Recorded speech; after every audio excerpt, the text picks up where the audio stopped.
Hello বন্ধুরা, তোমরা সবাই কেমন আছো? আশা করছি খুব ভালো আছো। তা আমার এই চ্যানেলের এটা প্রথম ভিডিও শর্টস। তা আমি তোমাদের সাথে শেয়ার করছি প্রথমেই আমার ছেলের খাবারের। দুপুরবেলা আমি তাকে কি খাবার দিই, তার বয়স এখন হচ্ছে 10 মাস, এবং সে কি খায় সেটাই তোমাদের সাথে শেয়ার করছি। অনেক রকম সবজি সিদ্ধ দিয়ে, মানে ওই ডালের মধ্যে সিদ্ধ দিয়ে দিই, আর জলটা সবজিটা তুলে নিই, তারপরে ওই ডালটা আমরা করে খেয়ে নিই।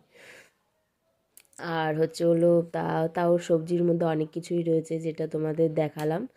তা তোমরাও শেয়ার করতে পারো তোমাদের শিশুদের তোমরা কি খাওয়াচ্ছ আমাকে, তাহলে আমিও ট্রাই করতে পারবো। আর তাকে হচ্ছে হলো সকালবেলা আমি ওই সকালবেলাটা আমি দুধ দিই, মাঝে সাঝে ন্যাস্টাম দিই। আর দুপুরবেলা অনলি সে খিচুড়িই খায়, সে অন্য কিছু আর খায় না, আর অন্য কিছু দেওয়া হয়ও না। তা তোমরাও আমাকে একটু জানাতে পারো কি খাওয়াও তোমরা, তাহলে আমিও চেষ্টা করে দেখব। টাটা।